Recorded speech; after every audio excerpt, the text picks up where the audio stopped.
2016년 5월 19일 화요일 새벽기도회를 하나님께 드리겠습니다. 하나님의 말씀은 구약성경 창세기 44장 1절부터 17절까지 말씀입니다.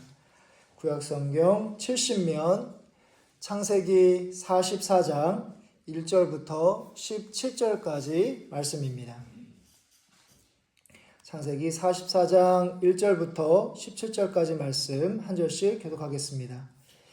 요셉이 그의 집 청지기에게 명하여 이르되 양식을 각자의 자루에 운반할 수 있을 만큼 채우고 각자의 돈을 그 자루에 넣고 내 잔 곧 은잔을 그 청년의 자루아귀에 넣고 그 양식값도 함께 넣으라 하며 그가 요셉의 명령대로 하고 아침이 밝을 때 사람들과 그들의 나귀들을 보내니라. 그 성읍에서 나가 멀리 가기 전에 요셉이 청지기에 이르되 일어나 그 사람들의 뒤를 따라가서 그들에게 이르기를 너희가 어찌하여 선을 악으로 갚느냐. 이것은 내 주인이 가지고 마시며 늘 점치는 데 쓰는 것이 아니냐. 너희가 이같이 하니 악하도다 하라. 그들에게 따라가서 그대로 말하니 그들이 그에게 대답하되 내 주여 어찌 이렇게 말씀하시나이까. 당신의 종들이 이런 일은 결탄코 아니하나이다. 자루에 있던 돈도 우리가 가나안 땅에서부터 당신에게로 가져왔거늘 우리가 어찌 당신의 주인의 집에서 은금을 도둑질하리이까. 당신의 종들 중 누구에게서 발견되든지 그는 죽을 것이요 우리는 내 주의 종들이 되리이다. 이르되 그러면 너희의 말과 같이 하리라. 그것이 누구에게서든지 발견되면 그는 내게 종이 될 것이요 너희는 죄가 없으리라. 그들이 각각 급히 자루를 땅에 내려놓고 자루를 각기 푸니 나이 많은 자에게서부터 시작하여 나이 적은 자에게까지 조사하매 그 잔이 베냐민의 자루에서 발견된지라. 그들이 옷을 찢고 각기 짐을 나귀에 싣고 성으로 돌아가니라. 그의 형제들이 요셉의 집에 이르니 요셉이 아직 그곳에 있는지라. 그의 앞에서 땅에 엎드리니 요셉이 그들에게 이르되 너희가 어찌하여 이런 일을 행하였느냐. 나 같은 사람이 점을 잘 치는 줄을 너희는 알지 못하였느냐.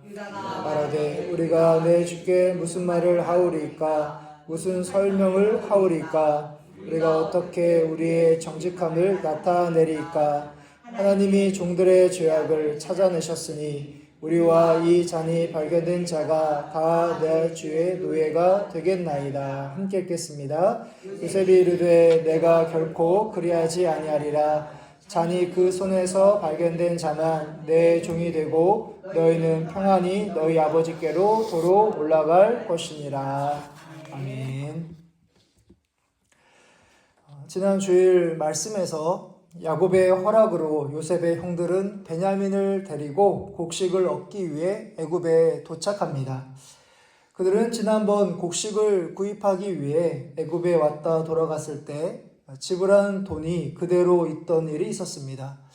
이번에 다시 만날 때 애굽 총리가 그 일을 문제 삼지 않을까 두려워하는 마음이 있었는데요.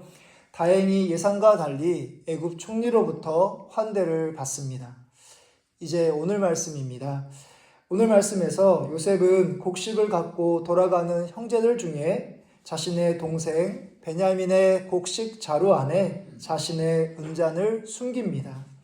2절부터 3절의 말씀을 보시면 또 내 잔 곧 은잔을 그 청년의 자루아귀에 넣고 그 양식값 돈도 함께 넣으라 하며 그가 요셉의 명령대로 하고 아침에 밝을 때 사람들과 그들의 나귀들을 보내니라. 여기서 말하는 그 청년의 자루란 바로 요셉의 동생 베냐민을 가리킵니다. 요셉의 형들은 이 사실을 전혀 모르고 성 밖을 나가려고 하는데 요셉의 청지기가 그들에게 와서 하는 말이 악하다라고 이야기합니다. 4절 말미에 보면 너희가 어찌하여 선을 악으로 갚느냐. 그리고 5절 끝부분에서도 너희가 이같이 악하도다. 요셉이 왜 이 시험을 했는지 조금 이따 말씀드리겠지만 이 당시에 요셉의 형들은 무척이나 당황스러웠을 것입니다.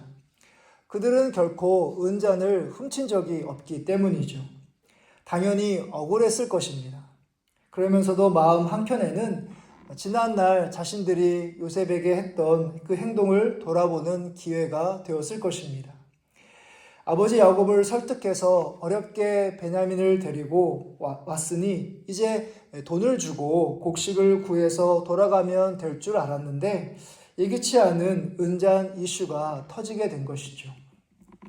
자연스럽게 풀리지 않는 일을 겪으면서 자신들이 예전에 동생 요셉을 팔아넘겼던 악한 일을 떠올리는 계기가 되지 않았을까 싶습니다. 우리도 불행한 일을 겪을 때 가장 먼저 드는 생각이 내가 하나님께 잘못을 해서 죄를 지어서 하나님께서 내게 이런 벌을 내리시는 것이 아닌가라는 생각이 가장 먼저 듭니다. 그 생각이 맞을 수도 있고 틀릴 수도 있습니다. 우리는 모르고 하나님만 다 아십니다. 그런데 우리가 어려운 일을 겪을 때 나의 모습을 돌아보고 하나님께 더 가까이 하나님을 의지하는 기회로 삼는 것은 우리에게 필요한 것 같습니다. 지혜자인 솔로몬이 전도서 7장 14절에서 이렇게 말씀하고 있습니다. 형통한 날에는 기뻐하고 공고한 날에는 되돌아 보아라. 이 두 가지를 하나님이 병행하게 하사 사람이 그의 장래일을 능히 헤아려 알지 못하게 하셨느니라. 만일 요셉의 형들처럼 여러분들의 삶 가운데 예상하지 못한 일을 만나서 곤고한 상황 가운데 계시다면 여러분들의 믿음과 삶을 되돌아보며 또 하나님께 더 가까이 나아가시면서 하나님께서 여러분들에게 말씀하시는 하나님의 음성을 들으시고 그 말씀에 순종함으로 삶을 살아가시는 여러분들 되시기를 바랍니다. 요셉의 은잔이 동생 베냐민의 자루에서 발견되자 형제들은 고통스러워합니다. 12절의 말씀에서 그가 나이 많은 자에게서부터 시작하여 나이 적은 자에게까지 조사함에 그 잔이 베냐민의 자루에서 발견된지라. 요셉의 청지기가 조사하려 할 때 요셉의 형들은 자신 있게 그것이 나오는 자가 내 주의 종이 될 거라 했는데 그만 다른 형제도 아니고 베냐민의 자루에서 그것이 나옵니다. 지난 주일에 나누었듯이 베냐민은 무슨 일이 있어도 다시 아버지 야곱에게로 안전하게 데리고 가야 하는 아들입니다. 그런데 이제 베냐민은 가나안으로 돌아갈 수가 없고 애굽에서 종으로 살아야 할 신세가 된 것이죠. 그렇다면 요셉은 왜 일부러 은잔을 베냐민의 자루에 넣는 시험을 했던 것인지 궁금해지는데요. 요셉의 형들과 베냐민은 다시 이제 원위치로 돌아와 요셉 앞에 서게 됩니다. 보고를 들은 요셉이 어찌 이런 일을 했느냐라고 물을 때 유다는 앞에 나서서 이렇게 대답합니다. 16절 중간부터 보시면 우리가 어떻게 우리의 정직함을 나타내리이까? 하나님이 종들의 죄악을 찾아내셨으니 우리와 이 잔이 발견된 자가 다 내 주의 노예가 되겠나이다. 우리와 이 잔이 발견된 자라고 이야기를 하고 있습니다. 요셉은 형들의 반응을 보고 싶었던 것이죠. 베냐민의 문제로 여기는지 아니면 모두의 문제로 여기고 있는지 옛날과 다르게 성숙해져 있는지를 테스트해 보고 싶었는데 유다는 책임감이 있는 사람이 되었던 것이죠. 우리는 하루에도 크고 작은 일들 속에서 어떻게 반응해야 할지 그것을 시험을 받을 때가 참 많이 있습니다.